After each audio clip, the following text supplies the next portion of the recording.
Ah, la magie du groupe B. Grâce à ses voitures surpuissantes et ses pilotes extrêmement talentueux, le rallye à cette époque était à son apogée. C'était la parfaite combinaison entre la violence de la machine et la folie de l'homme, le parfait reflet des années 80 et leur démesure. Chaque épreuve était un événement. Des centaines de milliers de personnes se précipitaient au bord des routes pour voir passer ces fusées sur 4 roues. Donc logiquement, voyant l'engouement croître autour de cette compétition, au fil des années, de plus en plus de constructeurs qui viennent de tout continent se mettent à y participer, comme Peugeot, Lancia, Ford, Nissan et même Mazda. Mais parmi tous ces constructeurs, un se démarqua, Audi avec la Quattro. Ne vous méprenez pas, parce que chaque voiture qui parcourait les spéciales était un véritable spectacle à voir passer. Mais l'Audi était le gâteau sous la cerise. Oui, oui, j'ai bien dit le gâteau sous la cerise, parce qu'on préfère tous une bonne part de générosité.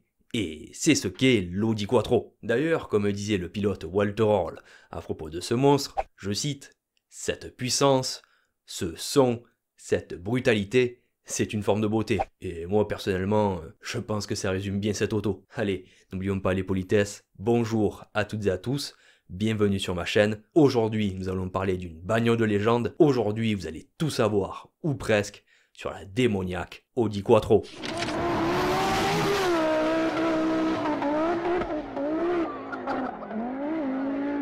Vous savez que dans n'importe quelle histoire, il existe un élément déclencheur, une étape cruciale qui va changer la donne à tout jamais. Et la Quattro en est un, cet élément perturbateur qui va changer l'approche du rallye. Ce qui s'est passé, c'est que fin des années 70, Audi vont voir la FIA, la Fédération Internationale Automobile. C'est la firme Audi qui est venue nous voir à la FIA à la fin des années 70 et nous a dit « Nous pensons à faire une voiture à 4 roues motrices et nous voudrions savoir comment l'homologuer. » On a donc pensé qu'il n'y avait pas vraiment de problème, que l'on pouvait leur autoriser ce petit caprice, leur voiture à 4 roues motrices et les laisser faire joujou avec. La FIA accepte en pensant que c'est un énième caprice de constructeur et que ça n'ira pas plus loin. Mais Audi, eux, étaient sûrs de leur coup, car l'idée ne leur est pas venue comme ça, comme par magie. C'est même né d'une expérience directe sur le terrain. Vous allez comprendre. Audi, à l'époque, était en plein développement d'une nouvelle berline, et ils allaient effectuer des tests grand froid en Laponie. Mais le problème, c'est que avant que les essais commencent, le convoi se retrouve bloqué dans une énorme tempête de neige. Seul un petit Volkswagen Iltis, un petit 4x4 s'amusait tranquillou dans la poudreuse.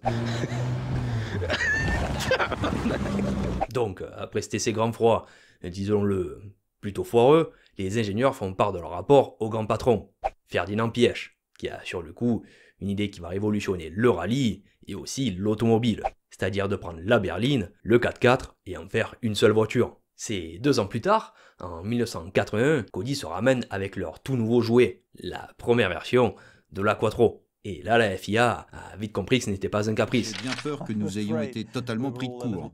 On n'a pas vraiment réalisé ce avec quoi ils arrivaient. Car dès sa première participation en compétition, en l'occurrence d'un petit rallye en Autriche, la Quattro remporte facilement la victoire.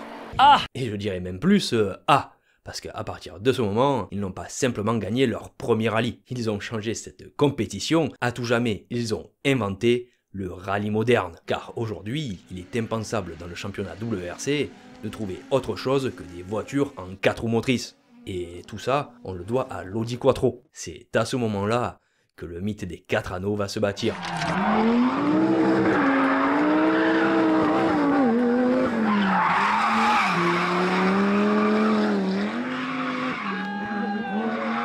Tout d'abord, qu'est-ce qu'un mythe? Une histoire issue de l'imaginaire, vantant les exploits, la puissance de dieux et de demi-dieux, comme Bellérophon et son fidèle Pégase. Dans notre cas, on parlera de la voiture et de son pilote. Mais la question est-ce que la monture n'a pas dépassé le cavalier? Car l'Audi Quattro représente beaucoup de choses, que ce soit dans le monde de l'automobile ou aux yeux des fans. La preuve, on est 40 ans plus tard et on en parle encore. Justement, parlons-en.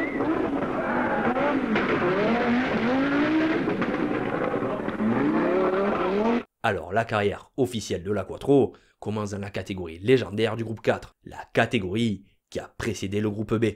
Dans cette catégorie, l'arrivée de la Quattro va être une véritable révolution.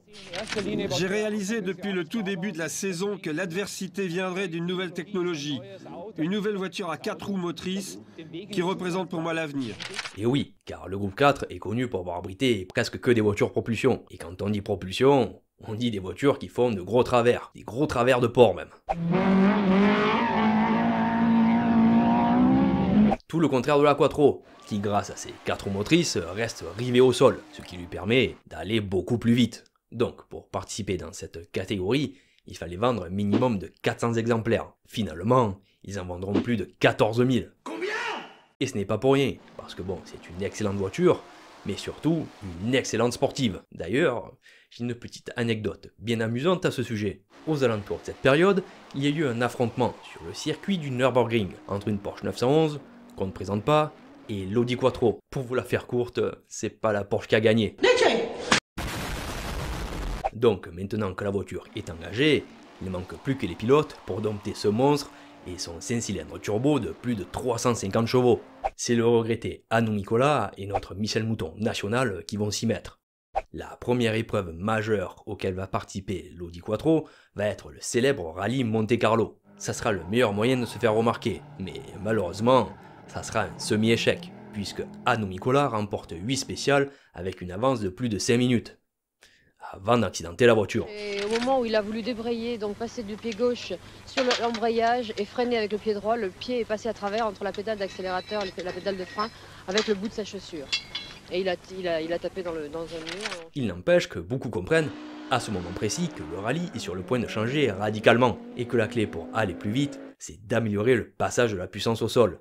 Et quoi de mieux que 4 roues motrices. Toutes les voitures que j'ai conduites jusqu'à présent à Monte-Carlo avaient soit une propulsion, soit une traction. Là, j'ai 4 roues motrices et donc une efficacité en motricité beaucoup plus importante. Audi s'imposera ensuite en Suède avec une facilité déconcertante, mais les problèmes de fiabilité commencent à pointer le bout de leur nez. Étant une nouvelle technologie, la transmission de la Quattro ne tenait pas le coup, surtout sur l'asphalte. En fait, la Quattro était encore en phase de mise au point.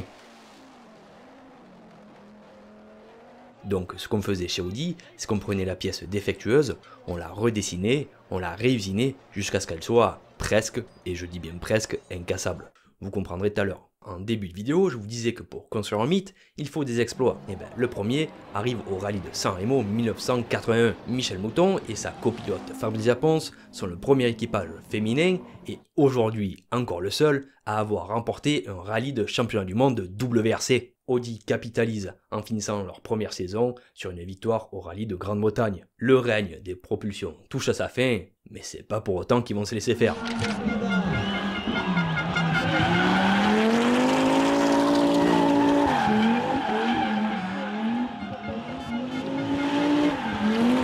Bon, lors de la saison 1982, la Quattro va faire parler sa puissance tel Zeus et sa foudre. Le 5 cylindres turbo hurle de tous ses chevaux, comme le souffle du Minotaure qui résonne entre les murs du labyrinthe de Dédale. Son bruit avertit la concurrence de faire place, car lorsqu'elle dévale les routes, c'est pour manger ses adversaires. Certains n'ont pas dit leur dernier mot, comme Walter Orle avec son Opel, qui fait parler son magnifique coup de volant. Témoigne sa victoire au rallye Monte-Carlo. Victoire pour Orle. Le Grand Blond est revenu cette année à Monte-Carlo pour rééditer sa victoire de 1980. Il faut des concurrents tenaces pour sublimer les légendes. Alors on s'excite pas trop, parce qu'Audi vont simplement remporter 7 rallyes. Eh oui, 3 victoires pour Mouton, 2 pour Mikkola et 2 pour le nouveau venu Stig Blomqvist. Un nom pas facile à dire, c'est vrai, mais bon, on s'en fout puisqu'on n'a pas le temps de le voir passer.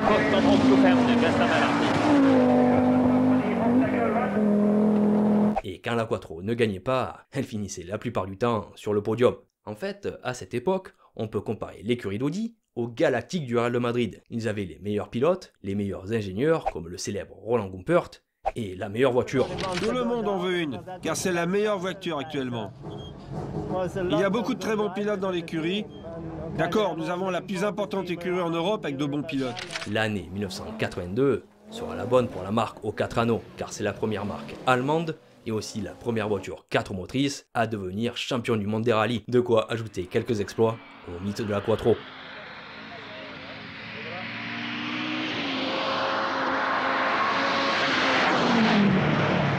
Mais car il y a toujours un mais, c'est Walter Röhrl qui va chipper le titre de champion du monde pilote à Michel Mouton, au rallye de Côte d'Ivoire, une étape connue pour ses routes très cassantes. Malheureusement pour Michel Mouton, la mécanique beaucoup plus simple de l'Opel de Walter Röhrl s'accommodait beaucoup mieux de ce genre de terrain que son Audi Quattro. Röhrl finit la course et remporta le titre. Michel dut se résigner lorsqu'un petit élément de sa transmission la força à s'arrêter. Le doublé championnat pilote et constructeur échappe de peu à Audi, les problèmes de fiabilité refont surface et c'est pas au meilleur des moments.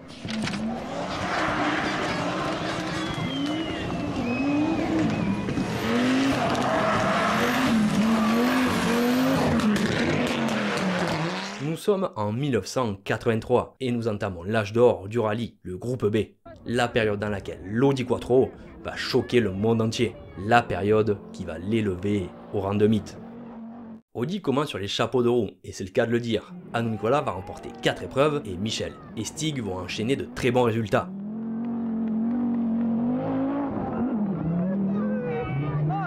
Nicola devient logiquement champion du monde des rallyes. Mais une petite voiture italienne va mettre son petit grain de sable dans le championnat constructeur, la Lancia 037, une propulsion.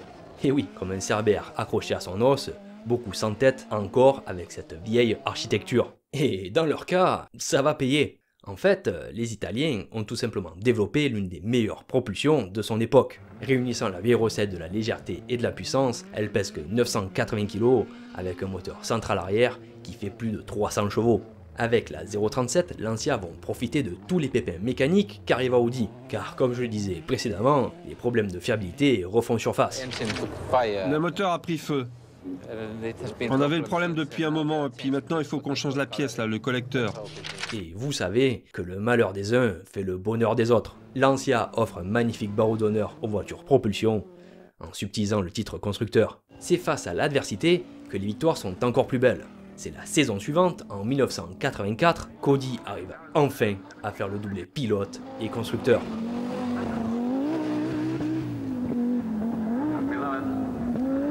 C'est Stig Blomqvist qui vient à son tour écrire les pages de cette odyssée. Ouais, c'est qui? Bonjour, je suis la 205 Turbo 16 et je viens foutre mon bordel. Et oui, la 205 Turbo 16, c'est sûrement la plus grande rivale de l'Audi Quattro. Et d'ailleurs, c'est de là qu'est née la rivalité entre Peugeot et Audi, qui a continué jusqu'à dans les courses d'endurance. Comme la Quattro, à peine arrivée sur les routes, qu'elle gagne déjà presque tout. Et la réponse d'Audi face à cet adversaire s'appelle l'Audi Sport Quattro, une auto plus courte de 32 cm et aussi plus légère grâce à l'utilisation de matière Kevlar, ce qui la rend beaucoup plus maniable. Mais la Peugeot est l'anti-Quattro parfaite, car tous les atouts de la française révèlent tous les défauts de l'allemande. Et croyez-moi que le lion a sorti les crocs.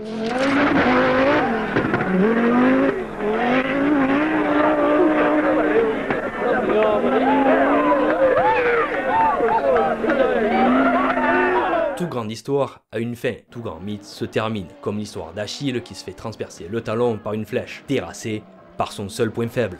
C'est exactement ce qui va arriver à notre Audi. Laissez-moi vous expliquer ce qui s'est passé en faisant un petit comparatif. La Peugeot est plus petite que la Quattro, donc plus maniable. C'est aussi une 4 roues motrices. Et ouais, maintenant qu'Audi a lancé les transmissions intégrales sur les routes de rallye, les autres concurrents ne vont pas tarder à faire de même. Là on a l'exemple avec Peugeot, mais Ford et Lancia arrivent au grand galop. Du coup, la Quattro va se faire battre à son propre jeu. Ensuite, notre 205 a un moteur en position centrale arrière, comme une Formule 1, ce qui lui donne un bien meilleur équilibre, alors que l'Audi a son moteur en porte-à-faux avant, c'est-à-dire que le moteur est devant les roues directionnelles. Franchement, c'est la pire position qu'on puisse imaginer, surtout pour une voiture de course. Si vous voulez une image, c'est comme quand vous allez au supermarché et que vous remplissez votre caddie à ras-bord. Il devient inconduisible, puisque vous avez tout le poids sur l'avant. Eh bien, c'est exactement notre Audi Quattro. Imaginez le combat constant des pilotes pour pouvoir garder ce monstre sur la route. Parce que oui, tout à l'heure je vous ai dit qu'elle était beaucoup plus légère. Mais ce que je ne vous ai pas dit, c'est qu'elle est aussi beaucoup plus puissante. Parce que maintenant, elle dépasse les 420 chevaux. Alors là, je vois venir, et vous allez me poser la question, mais pourquoi ils n'ont jamais changé la position du moteur? Mais en fait, il y a une réponse à ça. Audi avait fait un choix. Il voulait que la Quattro reste une voiture conventionnelle, alors que la Peugeot se rapproche plus d'un prototype.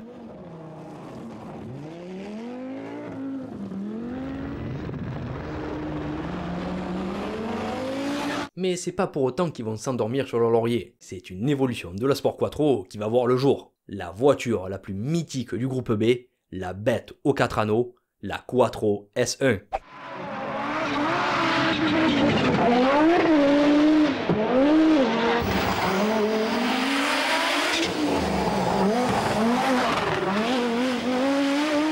Alors il est vrai que depuis le début de la vidéo, je vous dis qu'un mythe doit passer par des exploits. Mais en fait, est-ce qu'on en a vraiment besoin? Peut-être pas. Ce qu'il faut, c'est marquer l'esprit des gens. Et croyez-moi que l'Audi Quattro S1 l'a très bien fait. Le passage de cette voiture était attendu comme le Messie. Son bruit, sa puissance de 500 chevaux, son aérodynamique unique et ses avancées technologiques, comme l'ajout de l'ancêtre de la boîte séquentielle DSG, en ont fait une icône des rallyes. Si je garde un souvenir, c'est bien sûr le bruit de la Quattro. Je pense que personne ne peut oublier ce bruit, sauf aujourd'hui, car on a perdu ce genre de bruit moteur.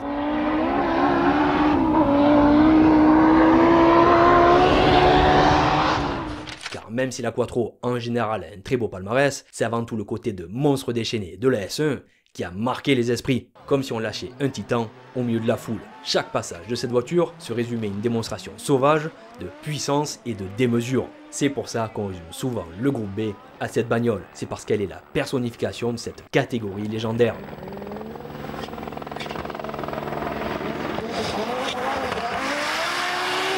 C'est beau, n'est-ce pas? Mais bon, il n'empêche qu'il faut retourner à la réalité. Lors de la saison 1985, la S1 est totalement dépassée par la 205. Ils remporteront de façon symbolique un rallye, le rallye de San Remo. Par contre, la marque Lyon, de son côté, remporte presque tout. Ils font même le doublé au championnat, pilote et constructeur. Mais le monstre n'est pas mort, bien au contraire. Il est malin, il va tout simplement changer de terrain.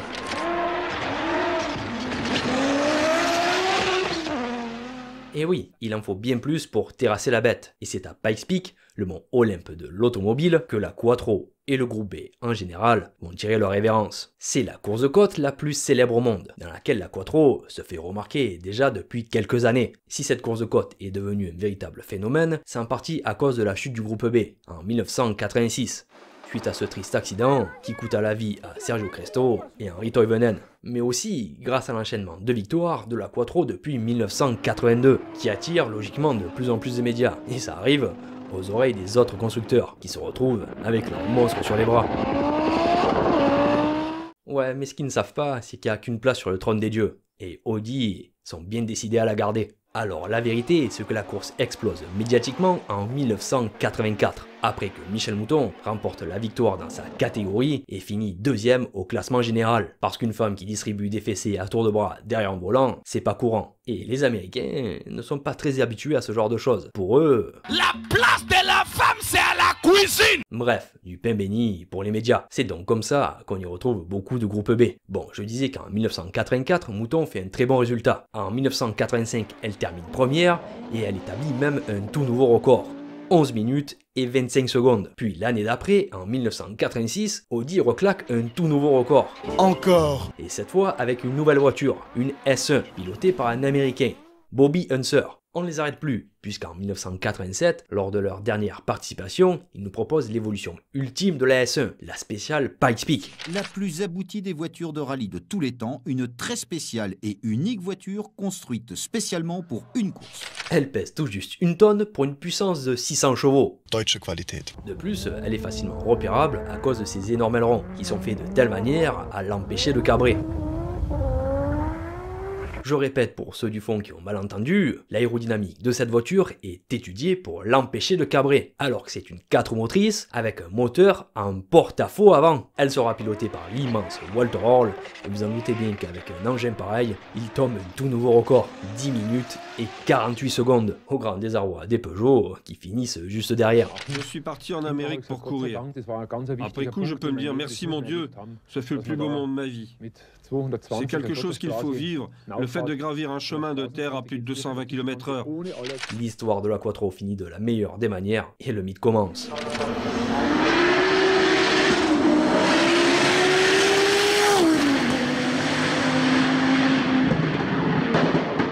Aïe aïe aïe, comment conclure une carrière pareille? C'est l'exemple parfait de comment bâtir une légende tour de roue après tour de roue. Il y a eu des hauts, des bas, des titres, des records, des exploits. Et bon, la Quattro c'est aussi pas loin de 50 titres nationaux et 23 victoires en WRC. Et chose importante, je sais que je vous l'ai déjà dit, mais je le répète, la Quattro a redessiné la face du rallye, mais aussi d'Audi, parce que maintenant, le système Quattro est présent sur presque toute la gamme. Et bon, quoi dire de plus sur la S1, avec son design taille à la hache, son bruit qui sonne comme une charge de cavalerie, ses flammes qui renforcent son côté bestial, ont clairement marqué l'esprit des gens. La preuve, c'est que nous sommes en 2021 et on en parle encore. Et n'oublions pas de remercier les pilotes, femmes ou hommes qui sont passés derrière le volant, qui avaient une sacrée paire de...